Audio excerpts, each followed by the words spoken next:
За баярлалаа. Энэ банк орооны бүс бүрэлдэхүүнд өөрчлөлт оруулах гэж байгаа цаг үеийн асуудалтай нийцүүлж байгааг бол зөвхөн юм байна гэж харж байгаа.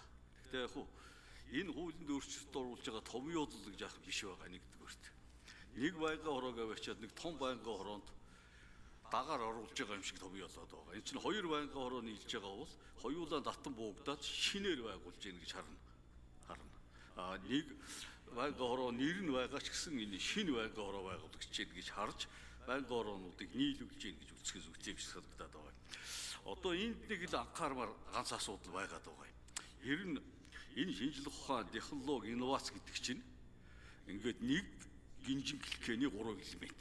Тэгээ энэнийг засгийн газрын бүрэлдэхүүний хууль дээр бид нар өөрчилж чадсангүй сая. Засгийн газар хуучнаар нь энэ алдаатай шийдвэрийг аваа явуулчлаа. Одоо энэ их хурлынхаа бүтэц бүрэлдэхүүнээр авч гэлцэхдээ бид нар нэг нийлүүлчихмээр байгаа юм аа. Тэгэхээр миний санал юу вэ гэвэл их товчхон хэлье. Энэ шинжлэх ухаан, технологи, инновацийн дэд хороог байгуулад эдийн засгийн банкын хороондоор оруулчихмаар байгаа юм. Эдийн засгийн банкын хороондоор. Тэгэхээр энд бол хуулийн төсөл санаачлагчд байна. Банкын хороод бүхлөөр нь нийлүүлэх асуудлыг л авч үзсэн юм шиг харагдаад байна. Гэтэл банкын хорооны дотор эрхлэх асуудлаар нь бас зохицуулах асуудлыг ер нь авч үзсэн үү, ярьсан уу? Энд ярьсан бол одоо ямар нэгэн одоо санал онол гарсан болов уу юм болов.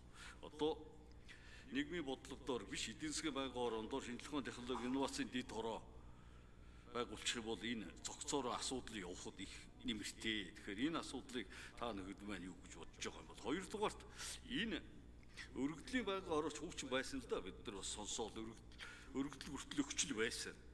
Зүгээр энэ үйл ажиллагаа сайтар зохицуулж өгөхгүй бол сая ямар өсгөл дарагч нэлээ тодорхой юм хэлчихлээ. Зүгээр энэ чинь одоо хууль тогтоох засаглалынхаа эсрэг акт зөрнүүлдэг талбар болчих боломж бас байж мэдхээр байгаа юм. Энд бол зохион байгуулалттайгаар ийм юм руу оруулчих вэ? Энэ тал дээр та бүхэн одоо хууль санаачлагчид бас ямар бодол, ямар концепцээр ажиллаад энэ банкын хороог шинээр байгуулах нь зөв юм гэж үзээд байгаа юм бэ? Ийм хоёр асуудал байна. За би нөгөө улсын хурлын даргын дэргэдэх зөвлөл дээр энэ асуудал их өргөн хүрээгээр яригдсан учраас би бас өмнөөс нь зарим хариулт өгöd байгаа юм. Өргөдлийн банкын хороо байгуулагдах болсон үндсэн шалтгаан юу юм бэ гэхээр улсын хурлын гишүүдээр тойргийн ард иргэдээс сонгогчдоос маш олон тооны өргөдөл гомдлууд ирж байна. Тэгээ улсын хурлын гишүүд ямар үүрэг гүйцэтгэж ийн гэхээр тухайн өргөдлийг төрийн байгууллагад шилжүүлэх үүрэг хүлээж байна. Эргээд нөгөө тухайн байгууллага нь хэрхэн яаж шийдвэрлсэн талаар иргэд сонгогчдод хариу өгөх боломж бүрдэхгүй болсон байгаа учраас улсын хурлын гишүүн иргэдийн асуудлыг шийдвэрлэх биш бухимдлыг төрүүлдэг хэлбэрлүү шилжчихсэн байна. Тэгэхээр өргөдлийн банкын хороо энэ албан ёсоор байгуулагдаад иргэдийн гомдол санал өргөдлийг хүлээж авч албан ёсны хариу өгдөг болох ёстой нэгдэх зарчим. За хоёр дахь зүйл нь түрүүн би танд хэлсэнчлэн өргөдлийн банкын хороо өмнө нь яг таны хэлсэнчлэн бусад банкын хороодын өмнөр орж ажиллаад төрийн байгууллагуудын ажлыг хийлгэхгүй нөхцөл рүү орж эхэлсэн. Тэр алдааг засахын үүднээс мэргэжлийн банкын хорооноос зөвшөөрөл авсны үндсэн дээр өргөдлийн банкын хороо тухайн асуудлаар төрийн байгууллагуудыг сонсох үйл ажиллагааг зохион байгуулж болно гэж заалт оруулж өгчөж байгаа. За гурав дахь нэг маш том зохицуулт байгаа. Өнөөдөр парламентын үйл ажиллагаа захимдсан дижитал хэлбэрээр иргэдийн өргөдөл гомдлыг хүлээж авдаг байдал бол нээгдсэн. За зандан шидар дарга улсын хурлын даргаар ажиллаж байхдаа санаачлаг гаргаж энэ парламентын үйл ажиллагааг бол маш бодиттой бий болгож гаргаж ирсэн. Өнөөдөр амжилттай үргэлжилж явж байгаа.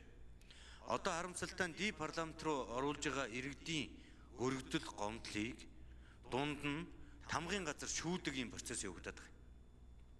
Тэгэхээр энэ процессыг хуулиар нь байхгүй болгож өгөөд шууд өргөдлийн банкын хороо иргэдийн парламент руу орсон өргөдлийг хүлээж авч цааш нь одоо улсын хурлын процесс руу оруулах алхмыг эхлүүлдэг хэлбэр рүү оруулж өгч байна. Тэгэхгүй бол улсын хурлын даргын баталсан журмаар хэн нэгэн итгээд 100 мянган иргэний гарын үсэг зурж байгаа өргөдлийг их хурлын процесс руу оруулах уу оруулахгүй гэдэг асуудал шийдэгдээд болохгүй байгаа байхгүй.